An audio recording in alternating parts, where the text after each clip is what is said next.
नमस्कार साथियों, आप सभी का हमारे YouTube चैनल पर स्वागत है। साथियों, आज के वीडियो में बात करेंगे जो 27 फरवरी को जो पेपर हुआ था। साथियों, 27 फरवरी को केवल L1 के विद्यार्थियों का पेपर हुआ था और इस L1 के विद्यार्थियों ने, जिन साथियों ने भी जो भाषा सेकंड हिंदी ली है, उनकी आंसर की मैं आज के वीडियो में लाया हूँ। यहाँ पे भाषा सेकंड है हिंदी, उसके लगभग 30 प्रश्नों की ये क्लास रहने वाली है। और ये जो पेपर का जो सीरीज है साथियों, ए सीरीज की ये आंसर की है, आप ए सीरीज से मिला लीजिए, ठीक है। और अगर आपके पास बी सी डी है तो आप पहले इनके क्वेश्चन आप याद कर लीजिए, उसके बाद में आप उसको भी आप मिलान कर सकते हैं। तो आज के वीडियो में ए सीरीज की लगभग पूरे 30 प्रश्नों की उत्तर कुंजी लाया हूँ। तो सबसे पहले साथियों इसमें एक पद्यांश था, आपको 61 से लेकर 65 तक के आपको जवाब देने थे, ठीक है। आपको इस पद्यांश को पढ़ना था और आपको पूरे पद्यांश को रीड करने के बाद आपको जवाब देने थे। तो हम बढ़ते हैं पहले क्वेश्चन की ओर और हमारा 61 नंबर जो सवाल है उसको लेते हैं। तो हमारा 61 नंबर सवाल है, पद्यांश के संबंध में ए संगत वाक्य आपको ढूंढनी है। तो इसमें चार ऑप्शन है। जो ए संगत वाक्य का सी ऑप्शन है ए प्रभावी नान सौंदर्य, ये वाला ऑप्शन इसका बिल्कुल राइट रहेगा। अगला सवाल है हमारा 62 नंबर, सैन्य सिंधु में कौन सा अलंकार है। सैन्य सिंधु में आपको अलंकार बताना है, तो इसमें रूपक अलंकार है, सी ऑप्शन आपका बिल्कुल सटीक रहेगा। 63 नंबर सवाल है, पद्यांश में मातृभूमि के सपूत की विशेषता व्यक्त करने वाला शब्द कौन सा नहीं है, नहीं पूछा, ठीक है। तो इसके अंदर जो भारतीय शब्द है ना, ये यहाँ पर बिल्कुल राइट रहेगा, ये वाला नहीं दिखाता है। यहाँ पे आप देख सकते हैं साथियों, ये ए सीरीज का पेपर है, आप ए सीरीज के पेपर से आप मिलान कर सकते हैं। आगे बढ़ते हैं और हमारे 64 नंबर सवाल को देखते हैं। 64 नंबर सवाल है, स्वतंत्रता हेतु किस प्रकार की आग के समान जलने का आह्वान है वो कवि ने इस कविता में किया गया है। तो इसका राइट आंसर रहेगा पहला ही, जंगल की आग के समान, बिल्कुल राइट आंसर रहेगा।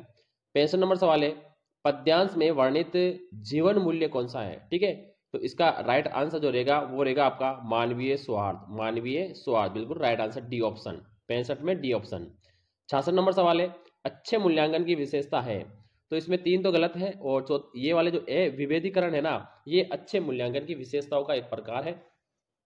67 नंबर हमारा सवाल है, वे बाजार से सामान लाने जाएगा, उक्त वाक्य में आपको उद्देश्य ढूंढना है। तो इसमें उद्देश्य कौन है, वह है, कौन है, वह है उद्देश्य, ए ऑप्शन। 67 में आपका ए ऑप्शन आपका बिल्कुल राइट रह जाएगा। अगला सवाल है हमारा 68 नंबर, भाषाई दक्षता के विकास हेतु संगत पाठ्य सहगामी क्रिया कौन सी नहीं है, नहीं पूछी है, ठीक है। तो इसमें जो ध्यान है ना, ये कोई पाठ्य सहगामी नहीं होती है। 69 नंबर सवाल है, अभिव्यक्ति में कौन कौन से भाषाई कौशल सम्मिलित होते हैं। तो इसमें होते हैं बोलना और लिखना, सी ऑप्शन। 69 में सी ऑप्शन आपका राइट रहेगा। 70 नंबर सवाल है, मातृभाषा शिक्षण की सर्वाधिक प्रचलित और संगत विधि कौन सी है। तो इसका बिल्कुल राइट आंसर अनुकरण विधि, बी ऑप्शन बिल्कुल सटीक। 71 नंबर सवाल है, रचना के अनुसार वाक्य का कौन सा प्रकार नहीं है, वाक्य का प्रकार नहीं है, ठीक है। तो निषेधवादक, ये वाक्य का कोई भी प्रकार नहीं है, सी ऑप्शन आपका इसमें बिल्कुल राइट रहेगा। आगे बढ़ते हैं, हमारे 72 नंबर सवाल की तरफ चलते हैं। उपचारात्मक शिक्षण का आधार है ना, वो निदानात्मक प्रक्रिया ही होती है। तो यहाँ पर उपचारात्मक शिक्षण के कथन में आपको सत्य कथन ढूंढना है, कौन सा कथन है, ठीक है। सत्य है, असत्य है, असंगत है, ठीक है। तो ये बिल्कुल सत्य है, ठीक है, बिल्कुल सत्य है। 73 नंबर सवाल है, इनमें से मौन वाचन का प्रकार है, मौन वाचन का प्रकार ढूंढना है। तो आपका सी ऑप्शन है, गंभीर वाचन है ना, ये मौन वाचन का प्रकार है, सी ऑप्शन इसमें बिल्कुल आपका राइट रहेगा। अब आपको दूसरा गद्यांश है, इसमें आपको यहाँ पे 74 से लेकर 83 तक जवाब देने थे। आपको इस गद्यांश को पूरा पढ़ना था और इसी के आधार पे आपको क्या करना, जवाब देना था। तो यहाँ पर हम पहला प्रश्न ले लेते हैं।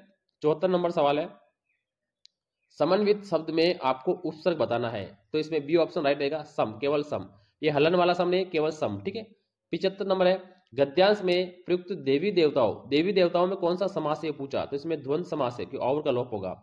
76 नंबर सवाल है, भारतीय संस्कृति की धारा निर्बाध रूप से हजारों वर्षों से बहती चली आ रही है, इस वाक्य में कैसा काल है। तो ये एक सामान्य वर्तमान काल है, कैसा है, वर्तमान काल, सी ऑप्शन, 76 में सी ऑप्शन। 77 नंबर सवाल है, सैंधव शब्द में कैसा शब्द है, ठीक है। तो ये एक संज्ञा शब्द है, बी ऑप्शन। 77 में आपका बी ऑप्शन बिल्कुल आपका राइट रहेगा। आगे बढ़ते हैं, हमारा 78 नंबर सवाल है, आत्मा से संबंधित ज्ञान वाक्यांश के लिए आपको एक शब्द बताना था। तो इसका सी ऑप्शन रहेगा आत्यात्म, ठीक है। 79 नंबर सवाल है, निम्नलिखित विकल्पों में से सदैव बहुवचन में प्रयुक्त होने वाला शब्द आपको बताना है। तो ये प्राण है ना, ये डी ऑप्शन बिल्कुल हमेशा बहुवचन में रहता है। 80 नंबर सवाल है, निम्नलिखित में से किस शब्द में यण संधि नहीं है, नहीं पूछिए। तो सभ्यता में कोई भी यण संधि नहीं है, बाकी तीन में आपके यण संधि यहाँ पर रहने वाली है। आगे बढ़ते हैं हमारे 81 नंबर सवाल से, 81 नंबर सवाल है, यह प्राप्त सामग्री आज भी हमारा गौरव है, इस वाक्य में हमारा क्या है, हमारा क्या है, ठीक है। तो ये क्या है, एक सर्वनाम है, बी ऑप्शन। 81 में बी ऑप्शन। 82 नंबर सवाल है, मूल और मूल्य में का अर्थ आपको बताना था, तो इसका सी ऑप्शन रहेगा। मूल का मतलब कीमत और मूल्य का मतलब होता है प्रदान, आपका ये बिल्कुल राइट रहेगा। 83 नंबर सवाल है, मानव शब्द में प्रत्यय बताना है, ठीक है। तो मानव शब्द में जो प्रत्यय होगा वो आपका डी ऑप्शन रहेगा, ए प्रत्यय, ठीक है, बिल्कुल राइट है। 84 नंबर सवाल है, गर्मी का मौसम के अर्थ में आपको एक राजस्थानी शब्द बताना था, तो गर्मी का मौसम उसको कहते हैं उनाड़ो, क्या कहते हैं, उनाड़ो। ए ऑप्शन बिल्कुल आपका इसमें राइट रहने वाला है। बढ़ते हैं आगे साथियों, और यहाँ पर 85 नंबर सवाल को ले लेते हैं। 85 नंबर सवाल है, किस भाषा विशेषज्ञ ने भाषा सीखने की प्रक्रिया में ज्ञानात्मक युक्तियां, शब्दार्थ और भाषा संदर्भ पक्ष पर अधिक बल दिया गया था? तो ये परिभाषा किसकी है? तो ये जॉन पी डिस्कोक की है, आपका बी ऑप्शन बिल्कुल राइट रहेगा। 86 नंबर सवाल है, राजस्थानी की कौन सी बोली राजस्थान से बाहर भी बोली जाती है? तो इसमें जो मारवाड़ी बोली है ना, ये राजस्थान के बाहर भी बोली जाती है, ठीक है, और बाकी अपनी क्षेत्रीय भाषा में ही बोली जाती है। 87 नंबर सवाल है, सोने में सुगंध होना, इस मुहावरे का आपको अर्थ बताना था, तो इसका डी ऑप्शन रहेगा, गुणों की अतिशयता होना, ठीक है। तो ये बिल्कुल आपका इसमें राइट रहेगा, 87 में आपका डी ऑप्शन बिल्कुल राइट रहेगा। 88 नंबर सवाल ले लेते हैं, निम्नलिखित में से मूल्यांकन के संबंध में आपको असत्य कथन बताना है, ठीक है। तो इसका सी ऑप्शन आपका असत्य कथन है, मूल्यांकन प्रक्रिया केवल ऑप्शन आ गया, विद्यार्थी के लिए पुनर्बल का काम करती है, ये वाला गलत है, बाकी तीन आपके बिल्कुल सही है, तो सी ऑप्शन बिल्कुल राइट है। 89 नंबर है, भाषा प्रयोगशाला शिक्षण में किसका अभाव रहता है? ठीक है, तो सामूहिक क्रिया का अभाव रहता है, बी ऑप्शन आपका बिल्कुल राइट रहेगा। आज का अंतिम सवाल है 90 नंबर, विशु रोहन से फुर्तीला है, वाक्य में रेखांकित पद में कौन सा कारक है? तो इसमें अपादान कारक है, कौन सा कारक है? अपादान। तो साथियों ये ए सीरीज का जो प्रश्न पत्र है उसके यहाँ पे भाषा सेकंड जो हिंदी है उसके यहाँ पे ये लगभग पूरे 30% थे साथियों। अगर आपने हिंदी भाषा सेकंड ली है तो आप मिलान कर लीजिए साथियों, पूरे 30 में से 30 बिल्कुल एक्यूरेट है आंसर की, आप आज भी आएगी, बिल्कुल आपको सटीक मिलने वाला है, एक भी इसमें पर्सन गलत नहीं रहेगा। वीडियो हमारा अच्छा लगे तो वीडियो को लाइक, चैनल को सब्सक्राइब करें। थैंक यू, धन्यवाद।